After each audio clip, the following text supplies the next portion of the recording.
Rejection from a soulmate usually brings wailing, shattered glass, and endless weeping. Yet when King Henrik stripped Lady Rosalin of her crown before the entire royal court of Oakhaven, she offered nothing but absolute, chilling silence. It was a silence that ultimately tore a mighty kingdom apart. In the bitter winter of 1342, the kingdom of Oakhaven was a realm held together by fragile treaties and brute strength. Nestled deep within the snow-capped peaks of the northern marches, it was a land ruled not just by men, but by wolves. King Henrik of House Aris was the undisputed Alpha King, a towering figure of military genius and terrifying primal power. He had conquered the rebellious southern packs, secured the borders against the wild clans of the Whispering Woodsmans, and brought an unprecedented era of peace to his people.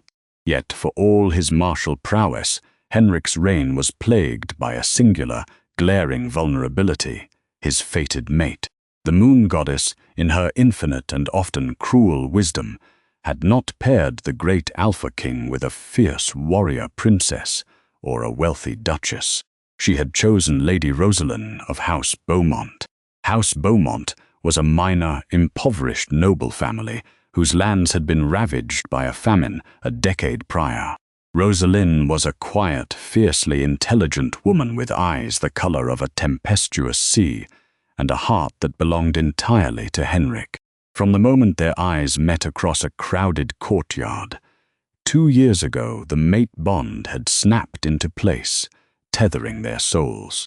For a brief, intoxicating period, they were inseparable.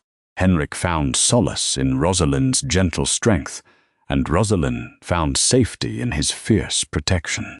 But love, as the royal court of Oakhaven quickly reminded them, was a luxury kings could ill afford. The Alpha Council, a ruthless assembly of the kingdom's most powerful lords, viewed Rosalin with undisguised contempt. Duke Reginald, the cunning and silver-tongued leader of the council, made it his personal mission to see her removed. Oakhaven was facing a new threat from the Eastern Empire of Vane, and the kingdom needed an alliance. They needed wealth, armies, and political leverage, none of which the impoverished Lady Rosalin could provide. "A king does not mate for love, your majesty," Duke Reginald had sneered during a closed-door council meeting, his voice dripping with condescension. "He mates for the survival of his pack. Lady Rosalin is a lovely creature, but she is weak. Her wolf is small, her lineage is irrelevant, and she brings no swords to your banner. You need Lady Beatrice of Cornwall." Lady Beatrice was everything Rosalin was not. She was the daughter of the wealthiest alpha in the Eastern Territories, a statuesque beauty with a formidable wolf and an army of 10,000 trained Lycan soldiers at her back. A union with Beatrice would secure Oakhaven's borders for a century. For months, Henrik fought the council. He raged, he threatened, he nearly executed Duke Reginald for treason. But the pressure was unrelenting. Rebellions began to spark in the outer provinces, funded by lords dissatisfied with their peasant queen. Trade routes were blockaded. The kingdom was starving, and the blame was laid squarely at Rosalin's feet. Slowly, the poison of duty seeped into Henrik's mind. He began to distance himself from Rosalin. He spent his nights in the war room, avoiding her warm embrace. When he did look at her, the adoration in his eyes was replaced by a heavy, suffocating guilt. He convinced himself that he was doing the noble thing, the necessary thing. He was sacrificing his own happiness for the survival of his people. He told himself that Rosalin would understand, that she would weep, but eventually forgive him. He severely underestimated her. The night before the winter solstice, the decision was finalized. The royal scribes drew up the Rejection Decree, a rare and brutal ancient law that allowed an Alpha King to sever a fated bond for the preservation of the realm. Word spread through the castle like wildfire. The servants whispered in the corridors. The knights exchanged grim looks. Rosalin, confined to her chambers, heard the rumors. Her handmaidens wept openly, mourning the inevitable devastation that was about to befall their beloved lady. But Rosalin did not shed a single tear. She sat by the hearth, watching the flames devour the oak logs, her expression unreadable. She had known this day was coming. She had felt the bond fraying, felt Henrik pulling away, burying his heart beneath the heavy iron of his crown. She loved him deeply, more than her own life, but she was not a fool. She knew the politics of the realm, and she knew the weakness in her lover's heart. He was a great king, but a coward in love. As the dawn of the winter solstice broke, casting a pale, cold light over the frozen kingdom, Rosalin, dressed not in the somber blacks of a woman in mourning, but in a gown of deep, resolute crimson. She wore no jewels, no silver trimmings, only the simple iron ring Henrik had given her when they first realized their bond. She walked down the stone corridors toward the great hall, her head held high, preparing to face the end of her world. The great hall of Oakhaven was a cavernous space of ancient stone and soaring arches, lit by hundreds of torches that cast long, flickering shadows against the walls. It was packed to the brim.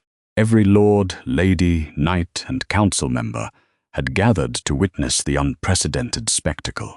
At the far end of the hall, seated upon the obsidian throne, was King Henrik. He wore his ceremonial armor, looking every bit the ruthless conqueror he was raised to be, but his face was deathly pale. His hands gripped the armrests of the throne so tightly his knuckles were white. Standing beside the throne was Lady Beatrice, draped in gold and emeralds, a triumphant smirk playing on her crimson lips.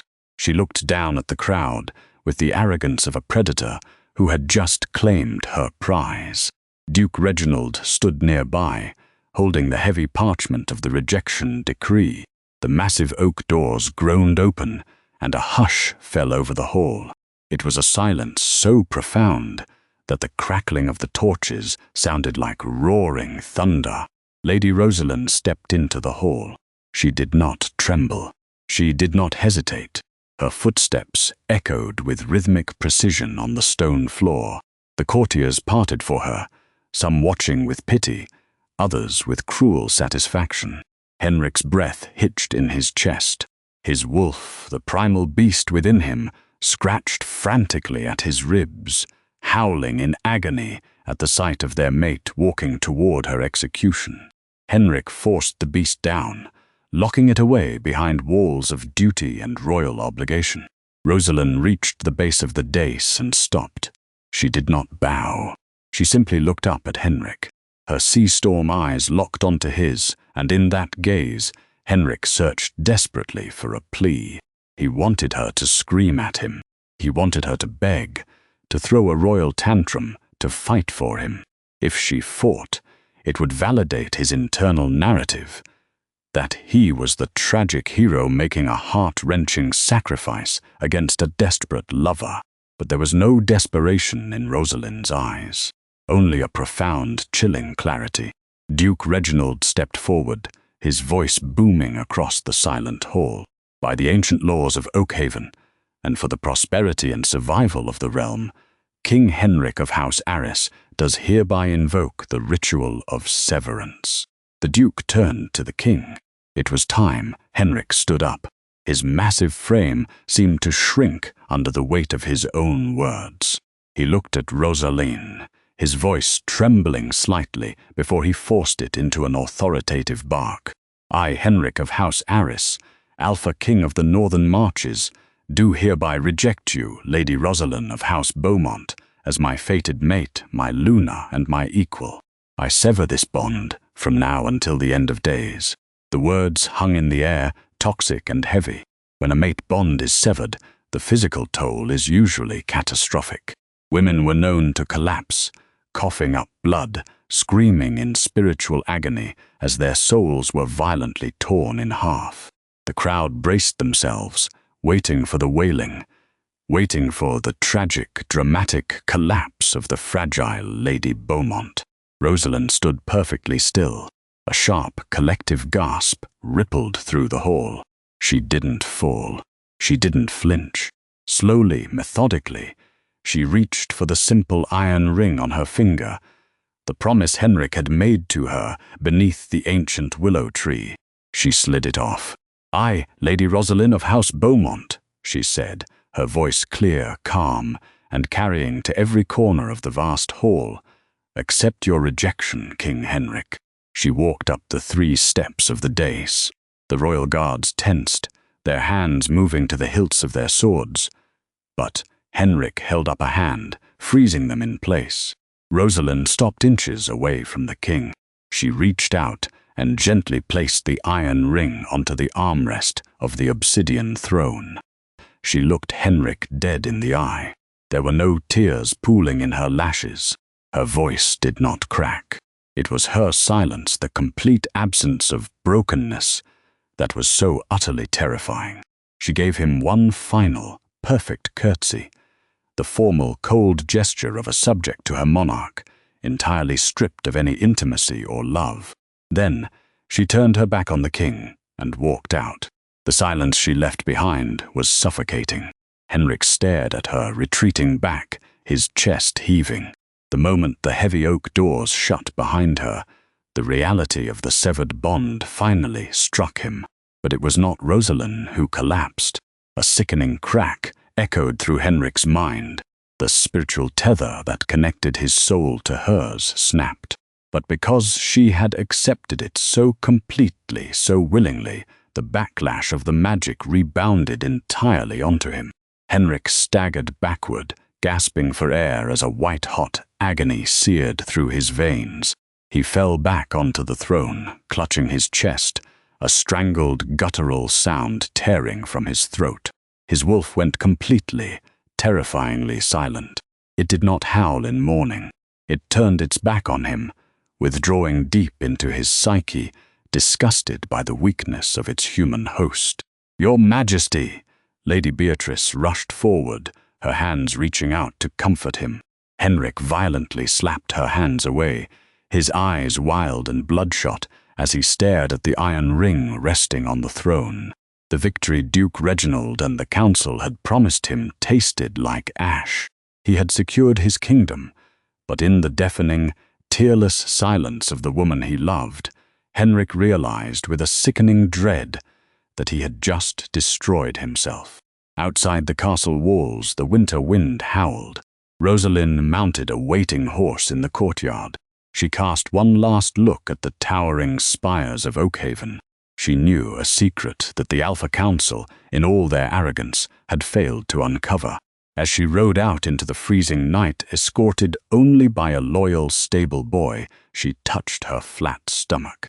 Lady Beatrice might have brought an army of 10,000 men, but Rosalin was carrying the true fated heir to the Alpha King, and Oakhaven would soon learn the cost of rejecting a mother's silent fury.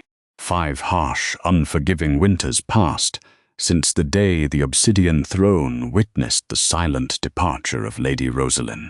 To the outside world, the kingdom of Oakhaven appeared stronger than ever.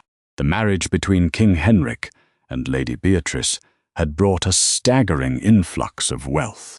The castle was draped in eastern silks, the armories were overflowing with tempered steel, and the borders were heavily patrolled by the formidable Lycan soldiers of Cornwall. Yet, beneath this gilded surface, Oakhaven was rotting from the inside out. King Henrik was a shadow of the conqueror he had once been. The severing of the mate bond had done more than break his heart. It had fundamentally damaged his connection to his inner wolf. In Lycan lore, the wolf is a creature of absolute loyalty. By rejecting his fated mate, Henrik had disgusted his own primal spirit. The beast retreated into the darkest corners of his mind, leaving Henrik hollow, plagued by chronic insomnia and physically weakened. His once towering frame grew gaunt, and deep, dark circles permanently bruised the skin beneath his eyes. His marriage to Beatrice was a spectacular disaster. Without his wolf to guide him, Henrik felt nothing but cold indifference toward his new queen. He refused to share her bed, a slight that infuriated Beatrice and deeply offended her powerful father. The lack of an heir became the kingdom's most dangerous vulnerability. The whispers in the dark corridors grew louder, orchestrated largely by Duke Reginald and his new ally, Lord William Cavendish, a notoriously ruthless financier who managed the crown's debt. Cavendish, much like the real-world historical figures who built empires on loans and leverage, knew that a king without an heir was a king who could be replaced. "He is unraveling," Lord Cavendish murmured to Duke Reginald. One evening, the two men huddled over a map of the territories in the dim candlelight of the council chambers. The Eastern lords are growing impatient. Beatrice sends letters to her father detailing the king's inadequacies. "We engineered this union for stability, Reginald, but Henrik is a broken sword." "He just needs a war to sharpen him," Reginald replied, though his eyes betrayed his anxiety. "The vain empire is testing our southern defenses.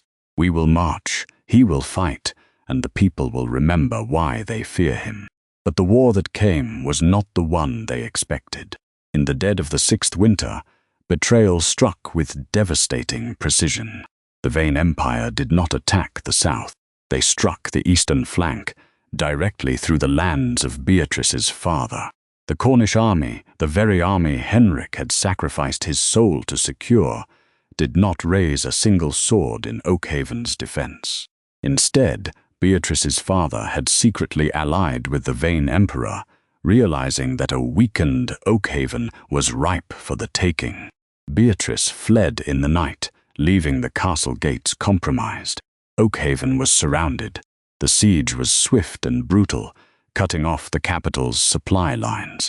Lord Cavendish, ever the opportunist, vanished into the countryside, taking the treasury's remaining gold with him. Henrik stood on the battlements, the icy wind tearing at his cloak, watching the vain war camps light up the horizon like a sea of fallen stars. He had traded his soulmate for an army, only for that army to hold the knife to his throat. The irony was a bitter, choking ash in his mouth. He needed reinforcements. He needed the wild clans of the Whispering Woods, a vast, untamed territory to the west populated by rogue wolves, outcasts, and fiercely independent warriors. They were a people who recognized no king, answering only to strength. Henrik called for his fastest riders, sending them into the woods with desperate pleas for an alliance, offering anything they desired. None of the riders returned. With time running out and starvation threatening the castle, Henrik realized he had to go himself. He strapped on his armor, mounted his warhorse, and, taking only a handful of loyal guards, rode out under the cover of a blizzard. He did not know that the Whispering Woods had undergone a profound transformation over the last 5 years. They were no longer a disorganized band of rogues. They had been united under a new leader, a strategist of terrifying intellect and quiet, unyielding authority.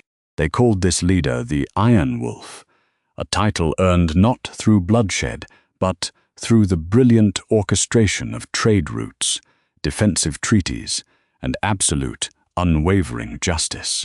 Deep in the heart of the woods, in a sprawling settlement built into the ancient towering trees, Rosalin sat by a roaring fire. The crimson gown was gone, replaced by thick furs and boiled leather armor. Her sea-storm eyes were harder now, sharpened by years of survival, childbirth, and leadership. When she had first arrived in the woods, she was cold, pregnant, and carrying nothing but a broken heart. But she had refused to let Henrik's cowardice define her. She used her aristocratic education to help the woodland clans organize their resources. She settled disputes with terrifying fairness. She survived the agonizing, solitary birth of her son in a snow-swept cave. She looked down at the boy sitting by her feet, playing with a carved wooden horse. Little Arthur was 4 years old. He possessed his mother's quiet intelligence, but his physical traits were undeniably his father's. He had Henrik's messy raven hair, his strong jawline, and, most tellingly, eyes that occasionally flashed with the golden primal light of a true alpha. Arthur was the rightful heir to Oakhaven, a secret Rosalin had guarded fiercely. The heavy wooden doors of her great hall opened, letting in a swirl of snow. Her chief scout, a scarred rogue named Brannock, stepped inside, shaking the frost from his cloak. "My lady," Brannock rumbled, his voice tight with tension. "A small party from the capital has crossed the perimeter. They are requesting an audience." "It's him. It's the king." Rosalin's expression did not change. The silence that had once broken an alpha king now settled over the hall, absolute and commanding. She looked at her son, then back to the scout. "Let him in," she commanded quietly. "Let us see what is left of the man who sold his kingdom for a crown of thorns." King Henrik was disarmed at the edge of the settlement. The guards who escorted him were not the disorganized savages he had expected.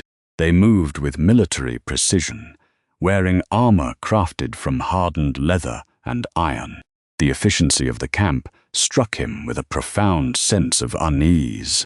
Whoever the Iron Wolf was, they were a rival of terrifying capability. He was led into the massive, timber-framed great hall. The air was thick with the scent of pine, wood smoke, and roasting meat. Henrik, shivering from the cold and the lingering spiritual sickness that plagued him, stepped forward. He kept his eyes fixed on the fire, preparing his speech. He was ready to beg, to offer lands, titles, and gold he no longer had. "I am Henrik of House Aris," he began, his voice raspy, a mere echo of its former booming glory. "I seek an audience with the Iron Wolf. You are a long way from your obsidian throne, your majesty." The voice hit Henrik like a physical blow. His breath caught in his throat, and the dormant, deadened wolf within his soul suddenly jolted awake, slamming against his ribs with a frantic, desperate howl. It was a voice he heard in every nightmare, every waking moment of regret. Henrik slowly raised his head. Sitting in a high-backed wooden chair, draped in the furs of a direwolf, was Rosalin. She looked magnificent. The frail, impoverished noblewoman he had discarded was gone. In her place sat a queen of the wilds, radiating an aura of power that forced Henrik to his knees before his conscious mind could even process the movement. "Rosalin," he breathed, the name tearing from his throat like a sob. "Lady Beaumont to you, King Henrik." "Or simply the Iron Wolf," she replied, her face a mask of absolute calm. She did not rise to greet him. She did not gloat. She simply looked at him, and the pity in her eyes was far worse than any hatred could ever be. Henrik stared at her, tears welling in his eyes. The dam he had built for 5 years finally broke. The great Alpha King, the conqueror of the North, wept openly on the floor of a wooden hall.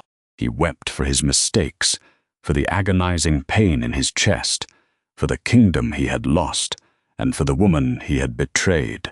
"I was a fool," Henrik choked out, crawling a step closer, desperate to feel the warmth of her presence.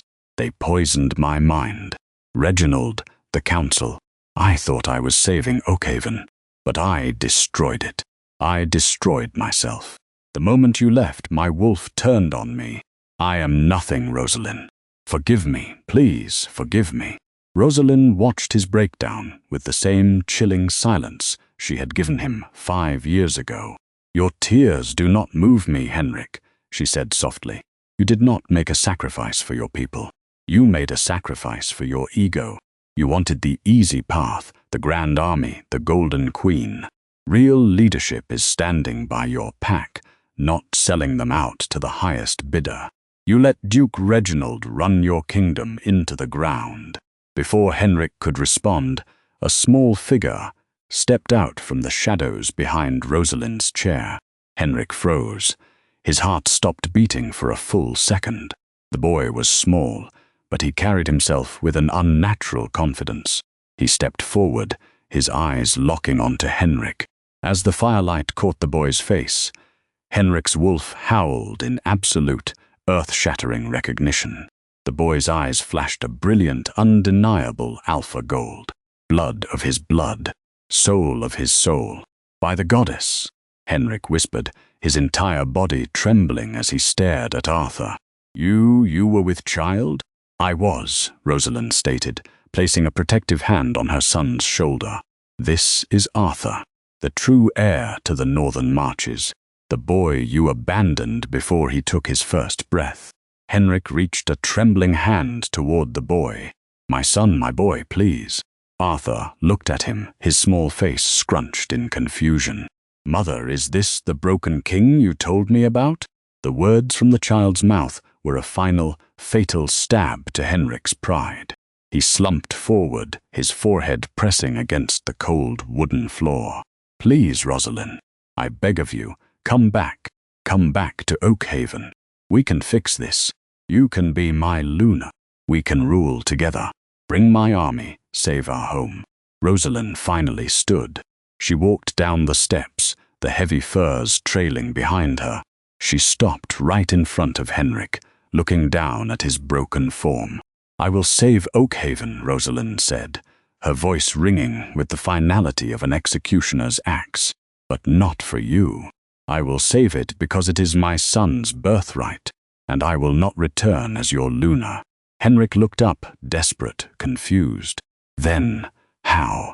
These are my terms, Rosalin declared, her voice carrying through the hall, ensuring every one of her captains heard it. My army will march on the Vane forces. We will break the siege. But when the dust settles, you will publicly abdicate the obsidian throne. You will confess your failures to the realm. You will hand over Duke Reginald to my justice, and I will ascend not as your mate, but as the Queen Regent of Oakhaven, ruling in the name of King Arthur until he comes of age. Henrik stared at her. To abdicate was to lose everything. But as he looked into her unyielding eyes, and then at the golden-eyed boy standing on the dais, he realized he had lost everything 5 years ago. This was not a negotiation. This was a mercy killing. And me, Henrik whispered, a broken shell of a man. What becomes of me? You will live out your days in the Eastern Tower, Rosalin replied, her tone devoid of malice, but equally devoid of love. You will be permitted to see your son, to teach him the sword, so that he might learn from the mistakes of a failed king. That is my offer. Take it, or freeze in the snow. Henrik looked at the woman he loved. He had wanted her to cry for him, to fight for him, to validate his tragic sacrifice. Instead, she had survived him. She had outmaneuvered him, outgrown him, and conquered him without shedding a single tear. Slowly, heavily, Henrik bowed his head. I accept. 3 weeks later, the Iron Wolf's armies descended upon the Vane forces like a wrathful storm. Rosalin, riding at the vanguard, proved to be a master tactician, using the treacherous winter terrain to trap and slaughter the besiegers. When the gates of Oakhaven finally opened, it was not King Henrik who rode through in triumph, but Lady Rosalin of House Beaumont. True to her word, her justice was swift. Duke Reginald was dragged to the courtyard and executed for treason, his screams echoing off the stone walls. Lord William Cavendish was hunted down weeks later by Rosalin's scouts, stripped of his stolen wealth, and banished to the barren wastelands. In a quiet ceremony in the great hall, exactly where he had rejected her, Henrik knelt and laid his heavy iron crown at Rosalin's feet. He retreated to the shadows of the Eastern Tower, a silent ghost haunting his own castle. Rosalin ruled Oakhaven for 20 years, ushering in an era of unprecedented prosperity and unshakable peace. She never took another mate. She never shed a tear for the past. She had taken a broken heart and forged it into an empire, proving to history that sometimes the most destructive force in the world is not a king's roar, but a woman's absolute, unforgiving silence. Do you think Rosalin's revenge was justified, or was her coldness too harsh on a manipulated king? The quietest people always carry the most terrifying storms inside. If this medieval tale of betrayal, power, and ultimate redemption kept you hooked, hit that like button, share it with fellow dark romance lovers, and subscribe to our channel for more epic stories of heartbreak and revenge. Let us know what you want to hear next in the comments.